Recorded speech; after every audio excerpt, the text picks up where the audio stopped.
Helicopter حادثہ ایک قومی المیہ ہے جس پہ پورا ملک غم و اندوہ میں ڈوبا ہوا ہے۔ پاک فوج کے جوانوں اور افسروں نے ہمیشہ جب بھی ملک پر آفات آئی ہیں، قدرتی آفات آئی ہیں، اپنی جان ہتھیلی پر رکھ کر انہوں نے اپنا رول پلے کیا ہے اور مصیبت زدگان کی مدد کی ہے، مشکلات میں گھرے ہوئے اپنے ہم وطنوں کی مدد کی ہے۔ افواج پاکستان نے ہمیشہ دفاع پاکستان کے لیے بھی قربانی دی، اور جب بھی اس طرح کی کوئی حالات پیدا ہوئے تو فوجی دستے میدان عمل میں ہوتے ہیں۔ Core commander Quetta, D G coast guard اور ان کے ساتھ جو ان کے ساتھی فوجی افسران تھے، ان کی شہادت یقیناً ایک بہت بڑا المیہ ہے۔ شہداء تو ویسے ہی بخشے ہوئے ہیں، اللہ تعالیٰ نے ان کے بارے میں قرآن پاک میں واضح طور پہ بتا دیا ہے کہ وہ زندہ ہے۔ بہرحال اللہ کریم ان کے درجات کو بلند کرے، اور ہم سب کی ان کے لیے دعائے مغفرت بھی ہے۔ ان کو بھی یہ ریکویسٹ کروں گا کہ اگر وہ اپنا سامان بھجوانا چاہیں تو ریلوے کے متعلقہ افسران سے یا آفس سے کانٹیکٹ کریں، ہم ان کا سامان بلا معاوضہ سیلاب زدگان تک پہنچا دیں گے۔ اپنا کوئی نمائندہ ساتھ بھیجنا چاہیں تو ان کو بھی ہم وہاں پہنچا دیں گے، تو یہ کوارڈینیشن ہم کروا دیں گے انشاءاللہ۔ تیسرا ایشو ہے لاہور میں ہمارے جو سابق امیدوار تھے الیکشن میں، جو پہلے پی ٹی آئی میں تھے اور ہمارے ٹکٹ پہ الیکشن لڑا، نذیر چوہان صاحب، ان کی گرفتاری۔ ان کی گرفتاری جس انداز میں ہوئی ہے وہ ویڈیو کلپ سب نے دیکھا ہے، جیسے کسی دہشت گرد کو آپ اٹھا کے لے کے جا رہے ہیں۔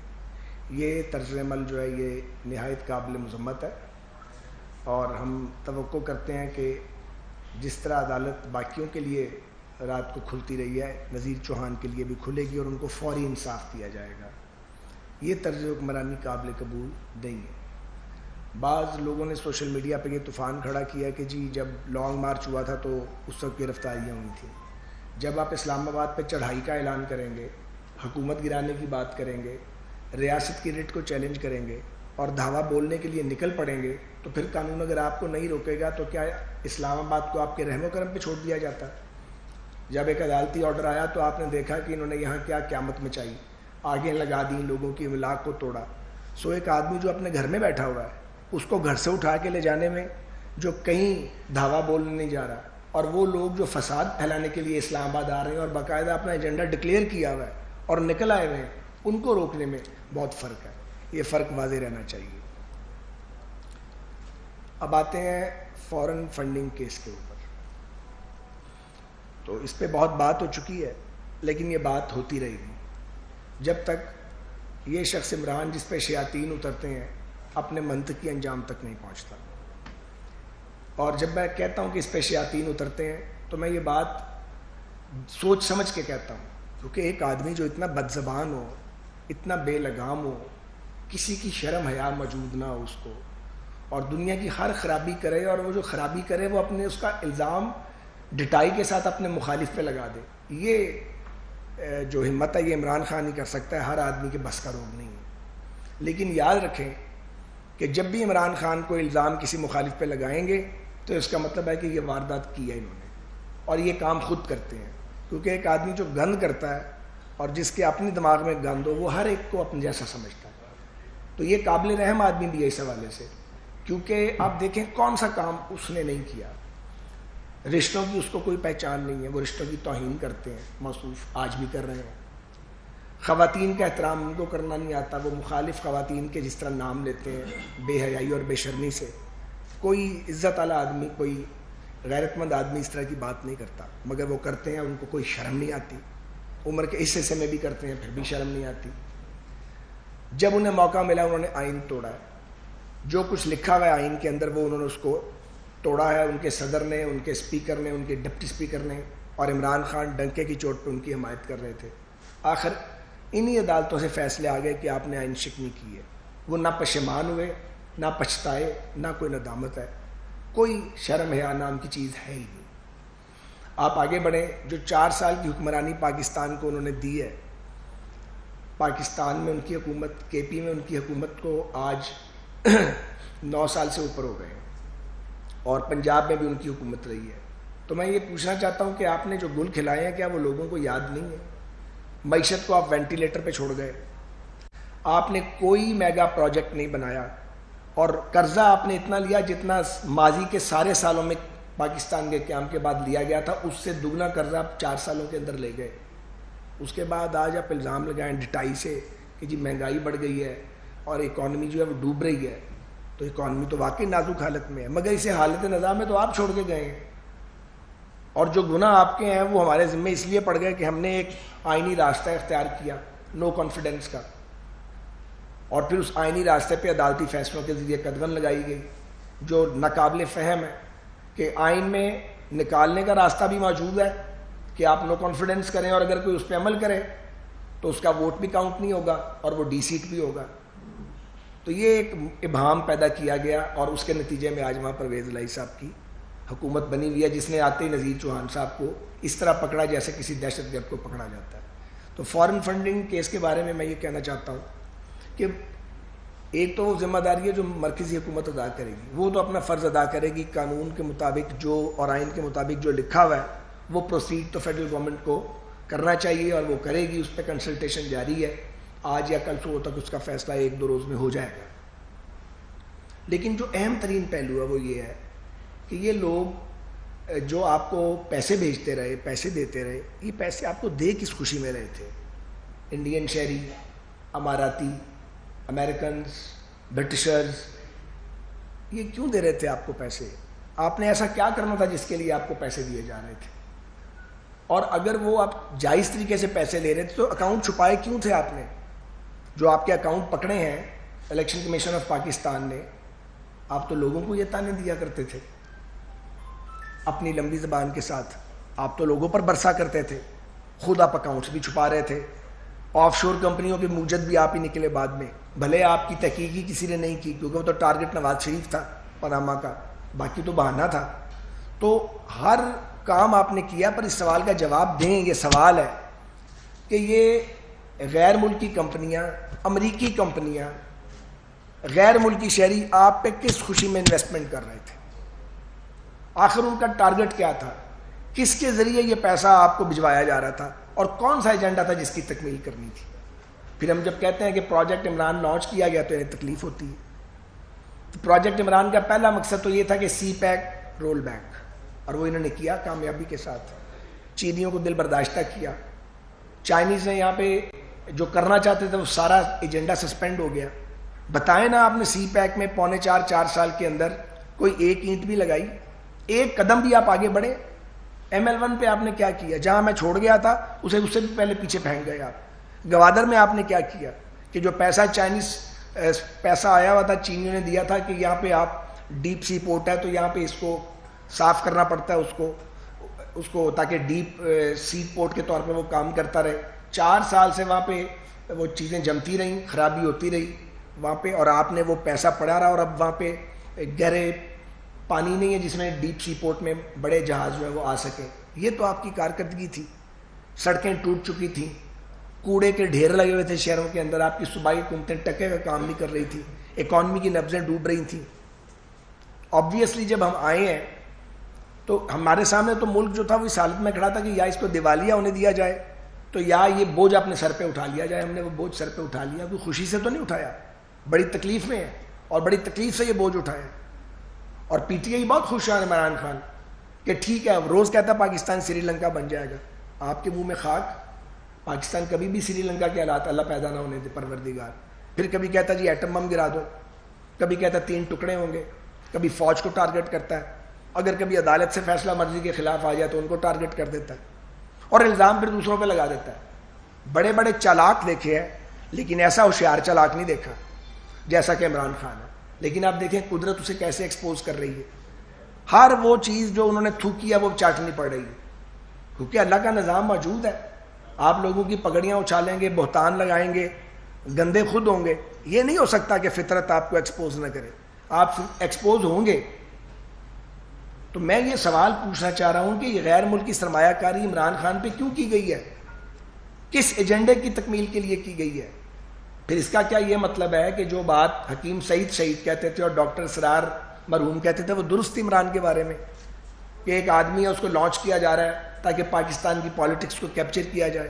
آپ تو پاکستان کو ڈی اسٹیبلائز کرنے کے لیے آئے تھے اور آپ نے کامیابی سے یہ کام کیا ہے. اکانومی کا بیڑا غرق کیا ہے, آپ نے چینیوں کو ناراض کیا ہے, آپ نے پاکستان کو دنیا میں تنہا کیا ہے. آج لوگ بلک اور سسک رہے ہیں, ایک وقت کی روٹی پوری نہیں ہو رہی. اور جواب دیں, ظاہر ہے اب ہم ہیں, کیونکہ حکومت میں ہم ہیں اس وقت. آپ جو ہیں آپ نیرو کی طرح روم جل رہا ہے اور آپ بانسری بجا رہے ہیں اور خوش ہیں کہ اچھا تباہی اور مچنی چاہیے اور اکانومی خراب ہونی چاہیے. اور اب عمران خان کا رول یہ ہے کہ پاکستان کو اسٹیبلائز نہ ہونے دیں, ورنہ آپ پہ نو کانفیڈنس آئی ہے تو ٹک جاؤ. ٹکتے ہی نہیں ہو, ٹک جاؤ نا اور اپنی باری کا انتظار کرو. آنے دو الیکشن. ہم نے بھی تو انتظار کیا تھا جب آر ٹی ایس بٹھایا گیا تھا اور آپ کو اقتدار میں بٹھایا گیا تھا اور نتائج بدلے گئے تھے اور اس وقت سارے آپ کے ساتھ تھے. ہم نے تو لانگ مارچ اور دھرنے کر کے آپ کی حکومت نہیں گرائی, کیونکہ اگر یہ کرتے تو ملک ڈی اسٹیبلائز ہو جاتا. تو وہ ڈی اسٹیبلائز تو نہیں ہم پاکستان کو کرنا چاہتے تھے. اس لیے ہم نے تکلیف کاٹی, جیلیں کاٹی, جھوٹے مقدمے فیس کیے, مگر ہم نے ریڈ لائن کراس نہیں کی. اختلاف کرتے رہے, تکلیف جھیلتے رہے, گالیاں بھی نہیں نکالی, تنقید ضرور کی. یہ تو گالیاں نکالتا ہے. تو میرا پھر سوال یہی ہے کہ پی ٹی آئی جواب دے, اور یہ جواب ان کو دینا پڑے گا. یہ سوال ان سے بار بار بار بار کیا جائے گا کہ یہ جو ممنوعہ فنڈنگ آپ نے لی ہے, آپ فیڈر میں دودھ نہیں پیتے, آپ کو پتا تھا کہ آپ ممنوعہ فنڈنگ لے رہے ہیں, آپ کو پتا تھا کہ آپ کو پیسے کون دے رہا ہے. آپ نے 5 بار سرٹیفکیٹ جمع کرایا, ہر سال جھوٹا سرٹیفکیٹ, ایک نہیں. ایک بار غلطی ہو سکتی ہے, 5 بار غلطی تو نہیں ہو سکتی. 5 سال مسلسل جھوٹا سرٹیفکیٹ عمران خان سائن کر کے جمع کراتا رہا. تو یہ صادق کہلاتا تھا. یہ میر صادق تو خود نکلا ہے, کہتے لوگوں کے تھے. جو لوگوں کو کہتے تھے وہ عمران خان پہ اور اس کے ساتھیوں پہ, اس کے گروہ پہ فٹ ہوتا. تو یہ ایک بڑی اہم بات ہے کہ آپ پاکستان میں فورن فنڈنگ لے رہے تھے اور ابھی یہ ٹپ آف آئس برگ ہے جو ملا ہے. ابھی کئی سالوں کا تو آڈٹ ہی نہیں ہوا. اگر اس کے بعد کے سالوں کا آڈٹ ہوگا تو پتہ نہیں کیا کچھ نکلے گا. تو ظاہر ہے گورنمنٹ کو اس پہ بھی غور کرنا ہے کہ ان کا پورا آڈٹ کروایا جائے, ان کا اصل ایجنڈا سامنے آنا چاہیے. مجھے تو لگتا ہے یہ شخص حسن بن صبا ہے اس دور کا, جو حشیش پلاتا تھا اور اس کے بعد جو ممتاز لوگ تھے عالم اسلام کے, ان کو ختم کروا دیتا تھا, ایلیمینیٹ کروا دیتا تھا. آج کے دور کا یہ حسن بن صبا ہے. یہ دیانتداری کے شیش پلاتا ہے, میں دیانتدار ہوں, میں مہاتما ہوں, میں ستی ساوتری ہوں, باقی سب ڈاکو ہیں, باقی سب چور ہیں. اور ہدف یہ ہے کوئی کریڈیبل لیڈرشپ پاکستان کے اندر نہیں رہنے دو, لوگوں کا اعتماد بری طرح مجروح کر دو. یہ کام کر رہا ہے, یہ دھندا کر رہا ہے عمران خان اور اس کے ساتھی. اور جو اس کی یہ پی ٹی آئی انہوں نے بنائی ہے, یہ اس دور کی آر ایس ایس ہے پاکستان کی. آپ ان کے سوشل میڈیا پہ ان کے بیان تو دیکھیں, وہ غلیظ ترین گالیوں سے شروع کرتے ہیں. میں غلط کہہ رہا ہوں مجھے بتائیں, گندی ترین گالیاں نکالتے ہیں اور کہتے ہیں کہ ہم اپنے دشمنوں کو مار دیں گے, ان کے سر اتار دینے چاہیے, ان کے گھروں کو جلا دینا چاہیے. کس قسم کے لوگ تیار کیے آپ نے ملک میں ڈویژن پیدا کی اپنی سیاست سے, اپنی یہ چھوٹی سی پالیٹکس کے لیے, یہ 4 دن کے اقتدار کے لیے. تو یہ جواب دہی عمران خان کی پاکستان کے لوگ بھی کریں گے. سب سے پہلے تو اللہ کریم کریں گے, جس کے ہاں ہر ایک نے حاضر ہونا ہے. اور وہ جواب دہی ہو رہی ہے اور اس کی وجہ سے یہ جگہ جگہ رسوا ہو رہا ہے یہ آدمی. ورنہ یہ تو آئے تھے 12 سال کا پروگرام لے کے حکومت میں آنے کا, اور ہم نے کب سوچا تھا کہ ہم نو کانفیڈنس کر کے ان کو نکال دیں گے. ان کے حالات ہی اپنے خراب ہو چکے تھے, لوگوں کے ساتھ ڈیل ٹھیک نہیں کرتے تھے, بے عزتی کرتے تھے, لوگ ان سے جان چھڑانا چاہتے تھے. پھر کہتا جی وہ نیوٹرل ہو گئے. تو نیوٹرل کیوں ہوئے؟ کیوں بھائی؟ کیا پاکستان کی فوج کو غیر جانبدار نہیں ہونا چاہیے؟ یہ تو بڑی اچھی بات ہے. پاکستان کی فوج ہو یا عدالتیں, ان کو امپارشل ہونا چاہیے. یہی آئین کا تقاضا ہے, یہی پاکستان کا آئین کہتا ہے. مگر چونکہ عمران تو آئین شکن آدمی ہے اور یہ بات اب عدالت نے بھی کہہ دی ہوئی ہے, اس لیے اس کو اس کے اوپر کوئی, وہ سمجھتا ہے یہ غلط ہے. یعنی اس کی مرضی کا چیف جسٹس, مرضی کا چیف آف سٹاف, مرضی کا صدر, مرضی کے وزراء اعلیٰ, مرضی کی نیب, مرضی کا election commissioner, chief election commissioner, ہر چیز اس کی مرضی کی ہو. کیوں؟ تم آسمان سے اترے ہوئے ہو. اب یہ الیکشن کمیشن کو گالیاں دے رہا ہے, تو سلطان سکندر راجہ صاحب کا تو نام ہی حکومت کی طرف سے آیا تھا. کرو نہ ڈرائے اس کو. اگر ایک آدمی نے قانون کی پاسبانی کی ہے, اپنی جان داؤ پہ لگا کے ہتھیلی پہ رکھ کے یہ گالیاں نکالتا ہے, تو یہ غلط فہمی نکال دیں عمران خان اور اس کے ساتھی کہ یہ لوگوں کو دھمکائے گا, اس کو دھمکانے کی اجازت دی جائے گی. ہم حکومت میں ہوں, ہم حکومت میں نہ ہوں, حکومتیں آتی جاتی رہتی ہیں, لیکن ہم سیاسی حقیقت نہ پاکستان کی. اگر یہ سمجھتا ہے کہ یہ دھمکیاں دے گا اور یہ پاکستان کے آئینی اداروں کو ڈرائے گا تو بالکل جو پی ڈی ایم ہے اور جو یہ پولیٹیکل ڈیموکریٹک پولیٹیکل فورسز ہیں یہ دیوار بن کے ان کے آگے کھڑی ہوں گی. اگر یہ سمجھتا ہے اب یہ لانگ مارچ کرے گا, پنجاب میں اس کی حکومت ہے, یہ کر کے دیکھے لانگ مارچ. یہ اگر لانگ مارچ کرے گا ہم اسلام آباد کو پروٹیکٹ کریں گے, اور اس طرح پروٹیکٹ کریں گے کہ انشاءاللہ پہلے کبھی ایسا پروٹیکٹ نہیں ہوا ہوگا. یہ تھوڑی ہے کہ لوگ اس کے ساتھ اور ہمارے ساتھ نہیں ہیں. ہم اتنے لمبے پولیٹیکل کیریئر میں لاکھوں کروڑوں ووٹ لے کے آتے ہیں تو لوگوں کے ووٹ لے کے آتے ہیں. عمران خان تو کل پیدا ہوا پالیٹکس کے اندر.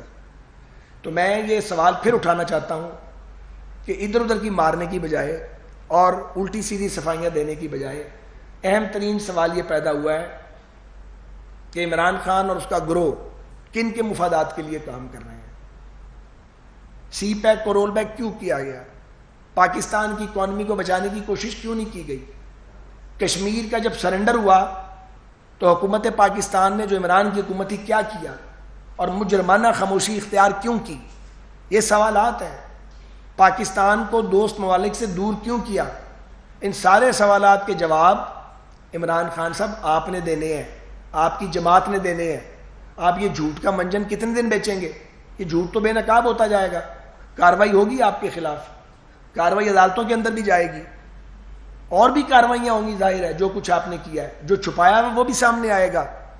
اور میں پھر کہتا ہوں اس کے لیے حکومت میں ہونا یا نہ ہونا معنی نہیں رکھتا, لیکن ہم یہ سمجھتے ہیں کہ یہ ہماری قومی ذمہ داری ہے کہ ایک آدمی جو بہروپیہ ہے, ایک آدمی جو اس دور کا حسن بن صبا بن گیا ہے, ایک آدمی جو ہمارے نوجوانوں کو ورغلا رہا ہے, گمراہ کر رہا ہے ان کو, ان نوجوانوں کو جنہیں لوگوں کی پولیٹیکل سٹرگل کا پتہ ہی نہیں ہے, جنہیں معلوم ہی نہیں ہے کہ اس ملک میں مارشل لاؤں سے کون لڑے تھے, کن لوگوں نے 4 مارشل لاؤں کو فیس کیا اس ملک میں.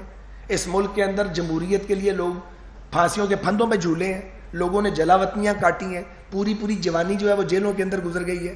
ان کا ذکر نہ ہو اور ایک رنگیلے کا ذکر ہو, ایک ناچنے والے کا ذکر ہو, ایک ایسے آدمی کا ذکر ہو جسے رشتوں کی پہچان نہیں ہے, جو خواتین کا احترام نہیں جانتا, جو بد زبان ہے, جو لوگوں کے نام ڈالتا ہے.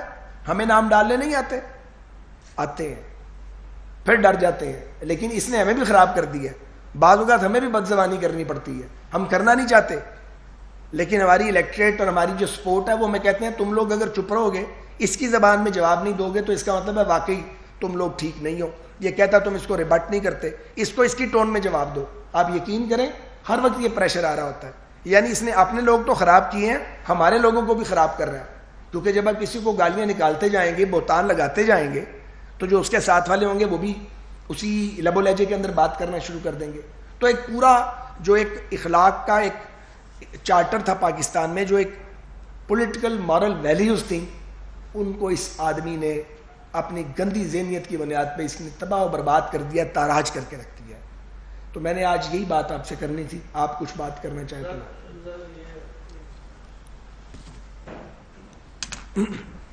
سر پی ٹی آئی کے خلاف کل سے جب فیصلہ ہوا ہے تو اس وقت بہت سارے حکومت نے اپنے طرف کیے.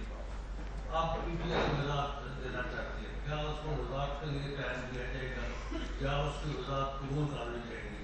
یہ نہیں جی, وہ تو یہ ہے کہ ہم نے میڈیا پہ دیکھا ہے کہ ان کو show cause notice election commission جاری کر چکا ہوگا یا کر دے گا, تو اس کا جواب تو دینا ان کی ذمہ داری ہے, اس کا حکومت سے کوئی تعلق نہیں ہے. میرا سوال یہ ہے کہ الیکشن کمیشن نے فیصلے میں لکھا ہے کہ حکومت میں کارروائی کرنی ہے جو بھی انہوں نے فیصلہ کیا, تو کیا حکومت نے ایسا اپنے وکلا سے مشاورت کی ہے؟ نمبر 1. نمبر 2 سوال یہ تھا کہ جو ٹرینیں پرائیویٹ ہو رہی ہیں وہ ظاہری بات ہے کہ آگے سواتی صاحب میں یا ان کے دور میں ہوئی ہے, تو کیا اب مزید منافع بخش کے لیے آپ بھی پرائیویٹ کریں گے؟ جہاں تک قانونی مشاورت اور سیاسی مشاورت کا تعلق ہے, 2 کمیٹیاں بنی, ان کی ابھی میٹنگ ہے تھوڑی دیر کے بعد, اس لیے کہ کیسے پروسیڈ کرنا ہے, قانون اور آئین کیا کہتا ہے, اور پولیٹیکل موو آگے کیا ہوگی. اس کے بعد آج پی ڈی ایم کا اجلاس ہے, اس میں وہ سفارشات جائیں گی, تو وہاں ساری پولیٹیکل لیڈرشپ کلیکٹیو ڈیسیژن کرے گی کہ وے فارورڈ کیا ہوگا فارن فنڈنگ کیس اور ممنوعہ فنڈنگ کے حوالے سے جو فیصلہ آیا ہے. جہاں تک ٹرینوں کو پرائیویٹائز کرنے کا تعلق ہے, میں نہیں سمجھتا کہ ٹرینیں پرائیویٹائز کرنا یعنی پرائیویٹ پبلک پارٹنرشپ میں لے جانا کوئی بری بات ہے, بشرطے کہ جو بینچ مارک ہے اس کا وہ ٹھیک بنایا گیا ہو اور جو پرائیویٹ آپریٹرز ہیں وہ لوگوں کو فیسیلیٹیٹ کر رہے ہوں. لیکن افسوسناک یہ ہے کہ شکایات آ رہی ہیں بہت زیادہ, کیونکہ جو سسٹم ہم ٹھیک کر گئے تھے اس پہ تباہی پھیر دی تھی پی ٹی آئی کی گورنمنٹ کے وزراء نے آ کے. سنجیدگی تو تھی نہیں, اور کام کرنے کا اور نہ کرنے کا ایک قسم کھائی ہوئی تھی. تو ابھی ہمارا جو ہدف ہے وہ یہ ہے, ہم کسی ٹرین کو فی الوقت پرائیویٹ سیکٹر کو فی الحال نہیں دینے جا رہے. ابھی تو جو دے دی ہیں ان کو اور جو ہمارے پاس ہے ان کی کوالٹی امپروو کرنے کی کوشش کر رہے ہیں کہ کسی طریقے سے واٹرنگ, صفائی اور پنکچویلٹی کے ایشوز ہوں. پنکچویلٹی ہماری خراب ہوئی ہے, وہ سی او صاحب نے اس کا باقاعدہ وجہ بتائی ہے, کیونکہ ہیوی رینز ہو رہی ہیں خاص طور پہ بلوچستان اور سندھ کے ایریاز میں اور کچھ کے پی کے ایریاز میں. پنجاب میں بھی ہو رہی ہیں لیکن وہاں بہت زیادہ ہے. تو جب رین فال ہوتی ہے تو پانی جو ہے وہ ٹریک کو ہٹ کرتا ہے آ کے, اور بعض اوقات امبینکمنٹ خراب ہو جاتی ہے, اس کو فوراً ٹھیک کرنا پڑتا ہے. تو 2 سے 3 گھنٹے کا ڈیلے چل رہا ہے, لیکن پہلے زیادہ تھا, ابھی ہم کنٹرول کر گئے ہیں. تو ذرا مونسون کی اگر زور ٹوٹے تو اس سے پھر پنکچویلٹی بالکل ماضی کی طرح ٹھیک ہو جائے گی انشاءاللہ. سر آپ نے فارم پڑھنے کیس کی بات کی, تو کل ایک پروگرام میں شعیب شاہین جو صدر اسلام آباد ہائی کورٹ ہے, انہوں نے ایک میسج پڑھ کے سنایا جو کہ خواجہ خالد کا میسج تھا. اس میں اس کا کس کا؟ خواجہ خالد کے بیٹے کا میسج تھا. اب اس میں وہ بول رہے ہیں کہ نواز شریف نے خواجہ خالد کے تھرو عمران خان سے $10 ملین لیے, جس کے لیے خواجہ خالد کا جو بیٹا ہے اسامہ وہ شاہد بننے کے لیے بھی تیار ہے. آپ اس پر کیا کہیں گے؟ میں متنازع نام لے رہے ہیں سارے آپ, میں اس بحث میں پڑھنا نہیں چاہتا. کوئی دنیا میں